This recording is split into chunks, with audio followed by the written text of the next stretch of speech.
Bibiliya avuga ko atamahoro y'umunyavyaha. Abanyavyaha rero ntibazozanwa no kuba preachinga. Ntibakene ngo babwire ngo Bibiliya iravuga ngo bakene kubona ko turi cete gisomeka. Bakene kubona ko aho twagiye. Olivier bazi kera ko atari Olivier w'uyu munsi. Mugabo uyu munsi turi abagaratiya bibijuju s'il vous plaît. Kuko dusa nabo nta mpinduka. Twambara nkabo. Baratobora natwe tukitoboza. Twambara ibintu vy'igistari nabo bakavyamba natwe tukavyamba. Dusa nabo bakavuga ati none akwabo yuko tubasangayo. Erega je nibaza ko ari umugambwe kanaka. Bagiye mu mugambwe kanaka. Reka natwigumire mu mugambwe ko benga turasa.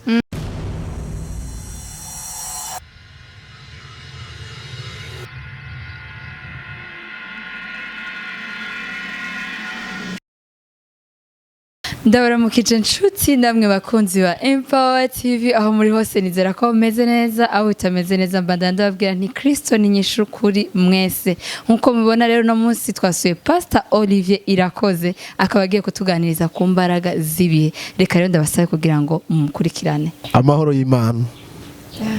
turabaramukije amahoro ya Kristo bababwiye amazina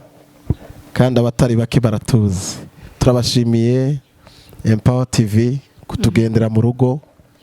no mugisha ukomeye karibu twabiteguriye turaryohewe cyane kwisanga ngaha muhira numva ari muhira nye niko biri ya mugabo Pastor hariho twe tugenda kuzi vraiment mugabo kuba ariko baradukurikirana harabo baba batazi Pastor Olivier IRAKOZE batazi iti ni pastor wo mu ruhe rusengero sinzi ko mwo kwidondora gato amazina nkuko ninde nyibutse Yvonne aheje kubivuga agiye kungirisha ikiganiro amazina yanje ni IRAKOZE Olivier niyo mazina abavyeyi banyise ndumugabo murayibona ko nabaye umugabo w'imyaka 34 niyo myaka afise y'amavuka ndubatse ndafise umufasha n'abana babiri umukobwa n'umuhungu umukobwa n'imfura umuhungu n'ukurikira n'abandi twiteze imbere papa zoduha hama ndumupastori niko kazi nkora dufise shengero shengero ryitwa Spiritual Gravity Center rikorera mu Kabondo niho dukorera umurimo n'ivyo hama nkaba tumurongozi mukuru waryo nibaza ko ukwidondora bihagije merci beaucoup Pasteur nkuko wavyumvise no munsi twifuza kuganira kuri sujet ikomeye cyane ihanze abakristo benshi niko novuga nanje ndimwo sujet ivuga ku mbaraga zibihe d'abord ibihe niki le concept en soi ibihe c'est quoi ibihe ni jambo rinini cyane ibihe icambere dukwiye kumenya ko ibihe bifise inkomoko kugira ngo ibihe tumenye ko ari ibihe bifise inkomoko inkomoko ni yihe inkomoko y'ibihe ni Imana kuko Imana niyo yashizeho ibihe byashizweho n'Imana kandi abishiriraho gukuranwa bigenda bikuranwa kandi bikagenda binahinduka nibwo buzima ku biremwa vyayo Imana yaremye hano musi y'izuba ikadushira ahantu hatandukanye buri hantu hose Imana yagira shira abantu bayo yabaremeye nibihe nico gituma nk'akarorero koroshe tumenyereye mu ijambo ry'Imana nagiye gutahura na jewe ntevye Yesu mu ijambo ryiwe yaravuze ngo ninamara kuza igihe azobaje ngo bamwe bazoba bari mu mirima abandi bazoba baryamye nagomba nkubwire yuko namaze ikintu c'imyaka nk'itanu ndiko ndumuvuga butumwa ariko ntaratahura ingene abantu bamwe bazoba baryamye mu kuza kwiwe abandi bari mu murima nkiyumvira abantu boja kurima mwijoro abandi baryamye abantu barima mu ijoro ni bande ndatekeza ko umuco ntibari bwagwire muri je mugabo bifatanye n'ubupeiza bwaho umuntu yavukiye aho twakuriye umva utaramenya ibihugu bindi umenye ko hari ibihugu bamwe ari mu ijoro natwe ari ku murango donc Kristo kugira ngo avuge iryo jambo ni kubera azi ko yari yashizeho ibihe bitandukanye uyu mwanya twe turi ku murango Amerika bararyamye Canada bararyamye ni kuvuga ngo kugira mu ijoro nabo nibavyuke batangura akazi nico gituma rero ibijambo ry'Imana bivuga ngo ni naza bamwe bazaba bari kwararima bari mu activity abandi basinziriye rero inkomoko y'ibihe ni Imana niyo yageze ibihe n'imyanya ishiraho ibihe ishiraho n'imyanya ni kuvuga rero ugiye kumbwira ngo nkubwire ibihe icarico ibihe n'Imana mu majambo make ibihe n'Imana hama ibihe rero nubwo ari Imana ikibihereza abantu tuba mu gihe n'umwanya rero nibaza yuko kuri topic mwazanye yo tugira tuganire ko y'imbaraga cyangwa inkomezi z'ibihe tugomba tuvugane ibihe vy'Imana n'abantu yego kuko ibihe Imana yarabishizeho ariko ikibishiriraho abantu nitwe tugendera mu bihe tukagendera no mu mwanya urumva gatoya ndakwibarize pastor ibihe muti ibihe bifise inkomoko ariyo Mana ariko rero nkaho je numva ndidaniwe gato uranyihanganira yego kubisanzwe nimba Imana ariyo nkomoko y'ibihe kandi tukaba tuzi ko Imana idahinduka Imana ihora ari yayindi kubera iki yashimye gushiraho iyo diversité y'ibihe habeho ibihe bitandukanye kandi iyo nkomoko y'ibihe yo idahinduka ariko ibihe bigahinduka ugiye gusoma mu itanguriro 11 abantu bagitangura kubaho inyuma ya Adamu na Eva abantu bamaze gutangura kurondoka abari bahari barakoranye kandi bavuga ururimi rumwe rwonyene ryari ihanga rimwe bakavuga n'ururimi rumwe ni kuvuga ngo reka dufate ko bavuga ikirundi gusa canke bavuga icongereza gusa mugabo ari ururimi rumwe aho ni mu ntango z'abantu bagitangura kubaho hama murazi ko muri 11 baratubwira ingene bagiye inama bakumvikana ingene bagiye kubaka umunara w'ibaberi haba mu nyuma nyene kubera mu mugambi bari bafise bagiye andehoro y'umugambi w'Imana kuko icatumye abantu benshi ntibaramenya igituma Imana yasambuye urya munara w'ibaberi kandi avanye kwiusambura yamanje kabareka bakubaka ico ni cambere ica kabiri ikaza kubomora imanje kubashingira intahe kuko yarabashingiye intahe ava yuko ibomora umunara inabasanzaza yamanje kubashingira intahe iravuga ngo aba bantu ni hanga rimwe bavuga ururimi rumwe iki nico batangiye gukora erega ico bazogambira cyose gukora kizobabera kuno umva ko ari yari témoignage deja Imana iri proud iravuze ati ibintu biratangaje abantu ko bavuga ururimi rumwe bakabihanga rimwe ico bogambira cyose gukora cyo babera kuno mugabo biratangaje cyane ku inyuma y'iyo témoignage nziza Imana ikacibasanzaza ikayoberanya indimi umuntu acasho iyo udasobanukiwe neza ijambo ry'Imana uca bibaza ikibazo none Imana yanka ubumwe Imana yanka abantu bavuga ururimi rumwe ntivyanka na gato ahubwo nivyigwanira kugeza n'uyu munsi Kristo nta kindi ari kararondera akeneye ubumwe mubo yaremye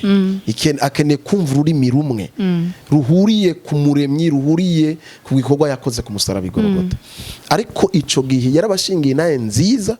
ishirako no kuyoberanya indimi yongera abasanzaza urazi gituma impamvu nuko muri programme y'abo bantu bavuga ururimi rumwe bakaba nihanga rimwe umugambi objectif cyangwa destination cyo no kwita destination finale y'uwo mugambi yari mbi cyane nta cubahiro c'Imana cari kirimo kuko bavuze bati tugira twiyubakira umunara twironkere uraryumva iyo jambo twironkere izina rya rurangirana donc aho bovuze ati tugira twubaka umunara kugira ngo abatuye isi canke abahari n'abazoza inyuma yacu bamenye ko Imana itanga ubwenge bamenye ko Imana itanga imbaraga zo gukora ibintu bikomeye ariko baravuga ati tukene kuba abastar twubaka ikintu batumenye ikintu cyose rero kitarimwo inyungu z'Imana gitegeza gupfa nico cyatumye Imana yonona urya munara igatatanya abantu usavye ibase bari ko ravuga ikirundi uwundi akacavuga igishinwa uwundi akacavuga icongereza nuko yayoberanije indimi hama mu guko kuziyoberanya baratatana bamaze gutatana icihereza abo bantu nyene ubwenge kuko ibiri ngaha musi y'izuba bibirivuga ngo isi nibiyuzuye zose ni ivy'Imana ivyo dukora n'aba batemera Imana ivyo bakoreshwa nubwo batayemera babikoreshwa nayo nibigira ikabigirura igihe kiragira rero yaho ihereza ubwenge abana n'abantu kugira ngo tugabure imbibe habe hama borne cyo gituma hace habaho uburundi u Rwanda Kongo Uburayi habayeho kugabura imbibe izo mbibe rero zimaze kugaburwa zahawe imbaraga zibihe. Wow, je comprends maintenant. Ego twinjire rero muri sije nyene izina mbega ibihe ku Kristo w'iki gihe d'abord harabavuga ati ibihe turimo birateye ubwoba. Est-ce que ni ibihe byahindutse cyane abantu bahindutse? Mu mvugo tumenyereye kuvuga turakoresha imvugo ivuga ngo ibihe byahindutse ariko ugiye kwinjira ibwina bw'iryo jambo sivyo ibihe ntibihinduka ahubwo ibihe bihindurwa n'ababituyemwo n'ababibamwo niyo bahindura ibihe inyifato ico no kwita mu gifaransa attitude na comportement nizo zigenda ziduhindurira ibihe uranyumva ibihe ubwavyo biraho jiwe ndashobora guhitamo gushiraho ibihe byiza nkanahitamo no gushiraho ibihe bibi igihe kigenda gutukwa gifise wagitukishije igihe kigenda kuratwa kikavugwa neza gifise watumye kiratwa ibihe rero ntibihinduka ubwavyo ahubwo bihindurwa n'ababituyemwo n'ababibamwo rero ugiye kumbwira ngo tuganire kuri kino gihe ibihe vya kino gihe cyane cyane kuko Empower TV muri abakristo muri abana b'Imana yego cyane kandi umugambi cyangwe intumbero yanyu no kugira ngo imitima yabizeye Imana n'abatarayimenya babashe kumva ukuri biciye mu mboresha yanyu yego ijambo ibihe rero ni rinini gose tellement que tworiganira amezi sina n'imyaka kuko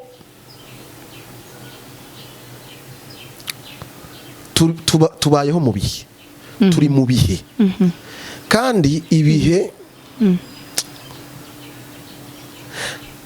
reka kugira ngo umwanya twafashe mbashe kwegeranya umwanya mutoya tuzoronka umwanya uko Imana igiye iduha umwanya tuzogenda tuganira ku masije atandukanye agize ibihe mu bisanzwe ibihe nitwavuga ibihe turaza kubifatanya n'umwanya ibihe umwanya birafatanya n'ubwo umwanya tutawuvuga kuko ibihe biravukana n'umwanya ibihe bijana n'umwanya ego no kuvuga ngo ariko turakoresha ijambo ibihe n'imbaraga inkomezi z'ibihe ico rero ngomba kuvuga n'igiki ico ngomba kuvuga tukatwibaze cyane ku bihe by'abana b'Imana uyu munsi nkundire twibaze ku bihe by'abana b'Imana kandi numva umenga mu mutima ushaka kunganirizamwo ushaka kunganiriza ijambo rivuga ngo mbega ibi bihu bibona gute yego cyane cyane nico ibi bihu bibona gute ugereranije n'ibihe vya kera n'ibihe vy'ubu ururungano rw'ubu ni gute mu Mana nibaza ko ari umutima yego nico nyene icambere hari ijambo sinza kuronka umwanya kuko tuko turagira ikiganiro ariko nubwo tutotinda kugenda kurondera ama verset biblique igikuru nuko ndarifise mu mutwe yego cyane hari ijambo riri mu ngoma natekereza ingoma ya kabiri binashobotse nitwaheza murashobora kurimbaza nkarirondera nkariba rivuga ngo bene Isakari bari bazi kugenduza ibihe kugenduza ibihe urabizi gusesa ibihe kubisacinga bakamenya ati turi muri iki gihe kurya bamubona meteo ngere bamenya ati imvura izogwa izuba rizokwaka rivanze n'akavura bene Isakari ibicu bene Isakari Bibiliya bashingira abana ba Isakari umva bene Isakari n'umwana wa Yakobo ari muri barya bana 12 bene Isakari Bibiliya ivuga ngo bari bazi kugenduza ibihe bakamenya ibihe bagezemo ivyo ari vyo bakabimenyesha abisirayeli bakamenya nico bakwiye gukora muri ico gihe bene Isakari bari bafise imbaraga zo kumenya ibihe tubure tugeze mu bihe ibihe meteo y'iki gihe hagera hagwa imvura bakabwira Isirayeli yose ati nimwitegure tegura imbuto ni gihe cyo kwimbura ebana mwigerageze mu bike stock ibi bihe bigiye kugenda gutya ngo bakanamenya ijambo rikomeye cyane bakanamenya nico bakwiye gukora muri ico gihe iyo ni imvugo y'ijambo ry'Imana kuri bene Isakari rero tugiye kuza mu isezerano rishasha naho nyine ndatekereza ni barahavuga muri Matayo bakavuga muri Luka Yesu arahavuga urabona ko barya bazijya ntumwa zanditse Matayo Mariko Luka na Yohana bafise uburyo bagiye baravuga ibihe bagiye barabanamwo na Yesu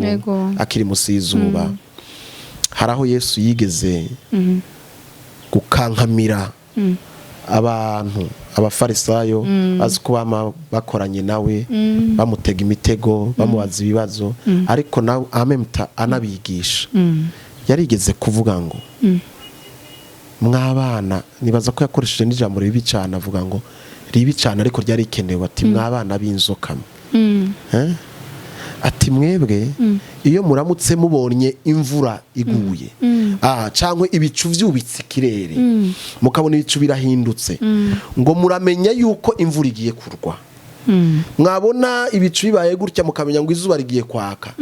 mwarize kugenduza ibihe vy'isi ariko birabaje cyane kubona mudashobora kugenduza ibihe vyo kugororoka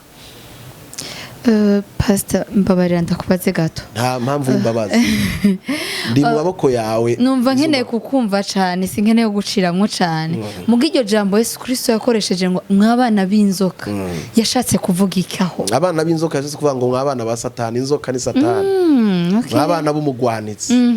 thank you urashaka kubada murakoze cyane n'amahoro rero ntuze wumvise ari ikintu ushaka ko turi mu kiganiro fata ko ari deba ni deba n'ubundi cyavyoroha arababwira ati muzi kugenduza ibihe vy'isi mutuyemo muzi kugenduza ibihe mubayemo mukamenya ati ikindi gihe cyo kwimbura ikindi gihe cyo guteragira ikindi gihe c'izuba ikindi gihe cibi nibi ariko kubera iki mudashobora kugenduza ibihe musacinge mumenye ibihe vyo kugororoka mumenye ibihe vy'urugendo mumenye yuko muri ingenzi n'akavantara mumenye yuko igihe kizogera iyi si kubikwa mumenye yuko hazogera igihe cy'amateka hakagira igihe cy'urubanza mumenye yuko inyuma y'ubuzima dutuyemo hari ubundi buzima kubera iki muguma mwitegereza ku bihe mubayemwo mu mbaraga z'ibihe byanyu ntimushobe gutekeza ibihe bijanye n'umuremyi bijanye n'urundi rubanza ruzoba mu nyuma y'ibi nico yari karababwira ngomba kwibaza cyane rero kuri ijambo muri ibi tuko turaga mu mbaraga z'ibihe ngomba kwibaza kuri ibi abana b'Imana yego ntituriko turashaka gusesa ibihe vy'imwemu ntabwo turiko turashaka gusesa ibihe imbaraga z'ibihe vy'imwemu turi mu mbaraga zo kwishushana so conforme ni siècle présent tugashaka kwishushanya n'ivy'iki gihe dufise ibidusamaza vyinshi kandi ndakigarukako kuko nibidusamaza nibiriko biradutwara umwanya wacu nibiriko biratwiba ibihe vyacu navyo biri ku bihe vyabo uri kuranyumva kino gihe rero iki gihe jewe kuri ku ruhande rw'iwanje ariko ni ku ruhande rw'iwanje ariko ndayivuze nk'umuserukiramana mu mvugo tumenyereye gukoresha mu Kirundi nk'umuherezi nk'umukozi w'Imana iki gihe je ndakigereranya n'igihe Paulo yabwiye abagaratiya yababwiye ngo mwabagaratiya bibijuju ninde yabaruse mwatanguriye mu vy'imwemu muriko murasozerera mu vy'umubiri iki gihe rero simvuga ngo mumbabarire nta mpamvu yo kuva mumbabarire mugabo ni igihe c'abagaratiya bibijuju ni ijambo ry'Imana ryabivuze sintukanye mugabo uko niko kuri iki ni igihe c'abagaratiya bibijuju uritegereza abana b'Imana kino gihe aho borushirije baduga mu mbaraga z'ukunesha no kugaragaza ishusho ya Kristo no kugaragaza abo turi bo kugira ngo abo bo hanze bataramenya Imana abanyamahanga abatwita abapagani kuko bobo ntabwo bazozanwa abapagani ntibazozanwa mu ishengero n'amajambo bamba bayumvise barayumva kenshi bafise amaradiyo bafise ama Android amatelefone nabone barakurikirana ubutumwa je ndafise abantu badakijijwe mugaba banyapresi yabanyandikira muri messenger abandi bakanyandikira bakarunda WhatsApp zanje bakambwira ati pastor ati je sinkijijwe tariko ndagukunda ndagukunda nkamubaza ati none kuri kutaja mu ishengero kandi ukabukunda ivyo mvuga ndabikunda ariko numva ntari tayari kuza nkumva uyu muntu ahubwo arakiranutse cyane kuko aratandukanye n'uri mu nzu y'Imana abari mu nzu y'Imana barashobora kukwanga kandi aribo muhuje umutima n'Imana aribo bari sanse kugukunda no twari dusanse gukundana cyane cyane iki gihe rero ni igihe c'abagaratiya bikijuju bibijuju igihe abana b'Imana bariko barava mu vyizerwa bagasubira kugenda guheheta no kuri gata ivyo twari twaradashwe ubuzima budatera imbere ariko buri kurasubira inyuma uko dusubira inyuma niko dutukisha umwami wacu nariko ndakubwira ijambo rikomeye cyane aba bantu aba bene data ni bene data nabone nubwo atarinjira mu bwami ntibazozanwa n'amajambo kuko siko Kristo yavuze Bibiliya ivuga yuko bategeza kubona ko twami ivyamwa bakaza kuvyamura Bibiliya ivuga ngo nibabona mwami ivyamwa niko Yesu yavuze ngo niho bazobita ko murabigishwa banje ivyonye bizotuma baza bakeneye kubona indero dufise bakeneye kubona la différence ikintu twoba tubarusha kuko bamwe muri aba taraza twabavuyemo iki turakunda kuciyibagiza benshi baratuzi uri kuranyumva baratuzi bamwe twarasangira inzoga twasangira abakobwa ubandi bwose ubusuma baratuzi barya abantu banzi rero bari sanse kunkurikira kuko twari turuhanywe twari turushe twese Imana ngira ubuntu irankurayo objectif y'Imana yo kunkura mu bandi ikanzana ntituzane twese yashatse kugira ngo inzane intunganye hama abantu bashobore kubona difference bavuga ati Olivier yahindutse Olivier yarabaye kuri reka natwebwe tugende kuko natwaho turi turarusha kuko icakira ruhisha Bibiliya avuga ko atamahoro y'umunyavyaha abanyavyaha ntibazozanwa no kuba preachinga ntibakene ngo babwire ngo Bibiliya iravuga ngo bakene kubona ko turi cete gisomeka bakene kubona ko aho twagiye Olivier bazi kera ko atari Olivier w'uyu munsi mugabo uyu munsi turi abagaratiya bibijuju s'il vous plaît kuko dusa nabo nta mpinduka twambara nkabo baratobora natwe tukitoboza twambara ibintu vy'igistari nabo bakavyamba natwe tukavyambara dusa nabo bakavuga ati none akwabo yuko tubasangayo erega je nibaza ko ari umugambwe kanaka bagiye mu mugambwe kanaka reka natwigumire mu mugambwe ko benga turasa baracari babandi ntitubamira ivyamwa ntitwama ivyamwa vy'ukugoroka ntitwama ivyamwa bikwiranye n'abantu bihanye. Ariko pasi je nkaho ndafise ikibazo, hari abavuga bati none ego turi mu rugendo ruja mu ijuru kandi ibirusha ni vyinshi ibinaniza ni vyinshi, uri mwisi uri kuja mu ijuru ariko utegezwa kwiga utegezwa gusumira abana ngo utabeshe ntasumira umwana. Hari imigani imwe twagiye turaniha ngo utabeshe ntasumira umwana, ugasanga ari ibintu uri oblige gukora naho uri umukristo ariko uri mu gihe. Je nibaza yuko nibihe navyo birafise part mu guhinduka kw'abantu, naho mwavuze yuko muti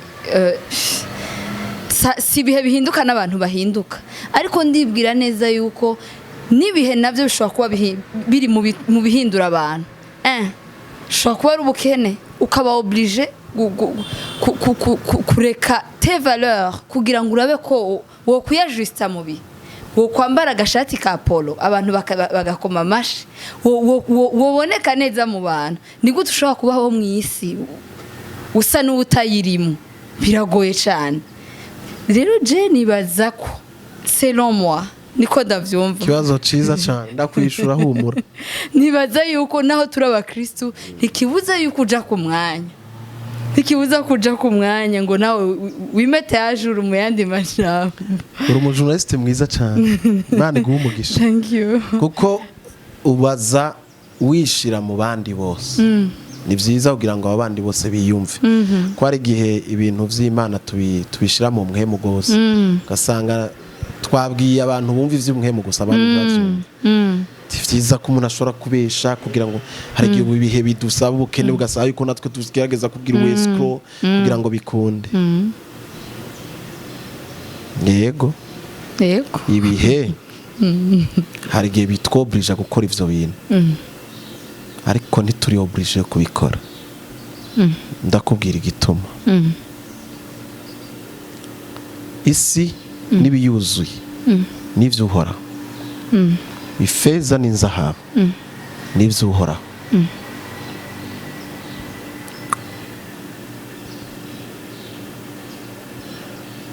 Reka nitaye ko karorero kugira ngo hatagira umuntu nsitarako. Ego nivuge je nivuge nta kibanza.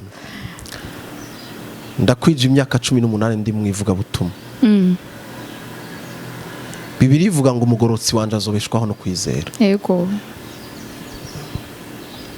Umugororotsi azobeshwaho no kwizera.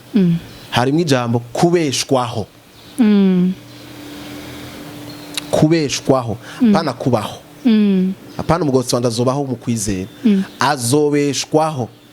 Bakoresha ijambo kubeshwaho bivuga ngo azotungwa no kwizera. Muracumva ico kintu? Umugorotsi wanje azobeshwaho no kwizera. Donc ukwizera kurabeshaho.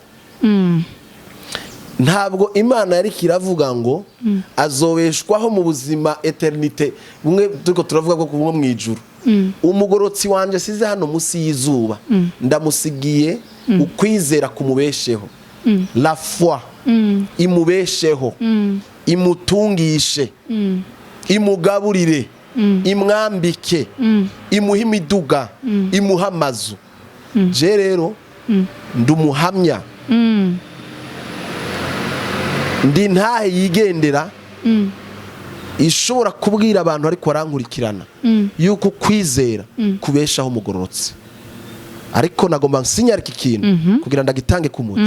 Ukwizera ntikubeshaho umuntu, ukwizera kubeshaho umugororotsi. Unashima ukwizera ntikubeshaho umwana w'Imana, kubeshaho umugororotsi. Le juste vivra par la foi. Umugororotsi azobeshwaho no kwizera. Aho kantu gasuri hariho umugororotsi, hariho kubeshwaho. ariko hagati yaho hariho plus yitwa ukwizera. Umugorotsi plus ukwizera egare kubeshwa.